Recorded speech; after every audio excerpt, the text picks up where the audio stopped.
Halo semuanya, selamat datang di video Huda. Selamat datang di Mapapai Channel, di mana kamu bisa dapat beberapa insight seputar buku. Kalau kamu tertarik sama konten-konten buku, kamu bisa cek di akun Instagram @booktube_indonesia. Di sana ada banyak banget para booktuber yang juga bergerak di bidang booktube.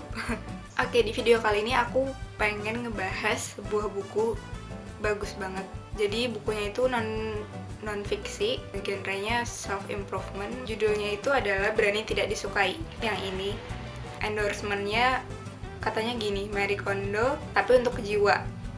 Katanya Hello Giggles. Apakah ucapan Hello Giggles ini benar? So that's why I bought this book. Buku ini karya Ichiro Kishimi dan Fumitake Koga. Nah, fenomena dari Jepang untuk membebaskan diri, mengubah hidup, dan meraih kebahagiaan sejati. Bukan berarti aku tidak bahagia ya, cuman kayak ini unik banget gitu. Berani tidak disukai, emang apakah berani atau enggak gitu.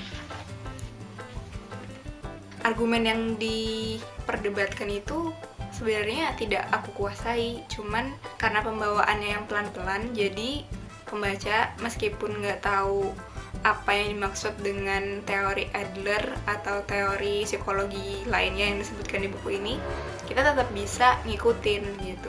Karena contoh-contoh yang diambil meskipun terkesan belibet penyampaiannya, tapi itu bisa ngena di pembaca. Penokohannya sendiri diperankan oleh dua orang, yaitu ada pemuda dan satu orang lagi itu adalah seorang filsuf.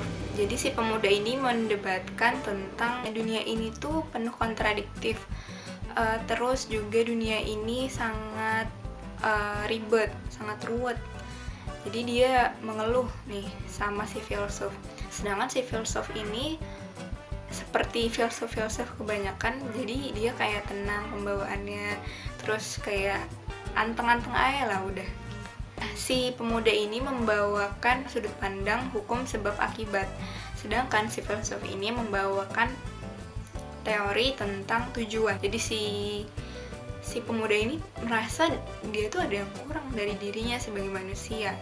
Mungkin beberapa dari kalian juga merasakan hal yang dirasakan sama si pemuda. Maybe you should read this book. Buku ini cocok sama semua orang, cuman mungkin menurutku bakal lebih pas kalau misalnya ini dibaca sama remaja. Young adult gitu deh, dari 17 tahun ke atas. Di sini disebutin kalau misalnya si filsuf ini menghabiskan waktu separuh dari umurnya untuk menerapkan teori tujuan ini. Nama teorinya itu adalah teologi. Pembaca tuh kayak nggak tahu ini yang diperdebatin apa sih sebenarnya, tapi lama-kelamaan bakal paham. Oh, aku juga ngerasain ini gitu. Meskipun awalnya aku tidak paham dengan teori-teori psikologi yang dibawakan sama mereka berdua, pelan-pelan jadi mempertanyakan ke diri sendiri. Sebenarnya gue udah mencapai titik bahagia atau belum? Cie, gitu. Aduh, buset. Yang aku suka juga adalah di akhir-akhir bahasannya itu yang sebelum-sebelumnya nggak ditinggalin gitu aja. Jadi ada callback gitu loh. Itu yang aku senengnya di buku ini. Bahkan itu sampai ke bab 5 di malam kelima. Semua-muanya yang dibawa dari malam pertama tuh dipanggil semua, kayak disebutin lagi, lucu banget. Jadi kita kayak mencoba mengingat-ingat lagi nih apa yang udah kita dapet, nggak kita dapet terus kita lupain gitu. Itu menurutku poin plusnya sih. Ada 5 malam. 5 malam itu, malam pertama adalah menyangkal keadaan trauma. Malam kedua, semua persoalan adalah tentang hubungan interpersonal. Malam ketiga, menyisihkan tugas-tugas orang lain. Malam keempat, di manakah pusat dunia ini? Yang kelima, hidup dengan sungguh-sungguh di sini pada saat ini. Terus juga nih sudut pandang yang dikemukakan sama si filsuf atau si pemuda itu benar-benar relate. Meskipun jarang, tapi ketika disebutin tuh langsung pas. Untuk harga buku ini sayang banget kalau misalnya nggak ada bookmarknya, karena buku ini emang paling enak kalau dibaca pelan-pelan gitu, dan nggak ada bookmarknya bikin aku ya ya harus nyari lagi gitu. Padahal bukunya udah bagus, ya Allah, bagus banget coy. Teori yang pertama kali bikin aku setuju dan suka sama buku ini adalah tentang marah. Jadi marah itu bukan akibat, tapi marah itu adalah alat. Hah? Gue bilang, marah itu adalah alat. Apa iya ya? Bener ya? Aku yang awalnya udah ngerasa setuju deh pokoknya sama si filsuf, sama si pemuda, totonya dibelokin sama mereka.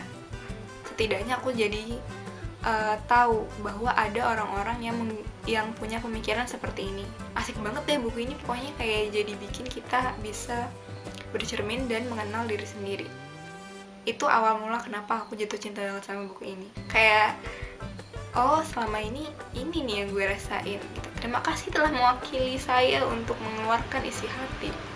Ternyata berani tidak disukai itu jauh lebih dalam dan jauh nge-twist dari yang kita kira sebelumnya. So, buku ini adalah buku yang worth it banget sih dibeli dan dibaca di tahun 2020. Masa-masa pandemi gini kan ya, jadi bisa sambil merefleksikan diri gitu. Alhamdulillah. I highly recommend this book for you guys who concerned about yourself and your future, and see you next video. Bye bye.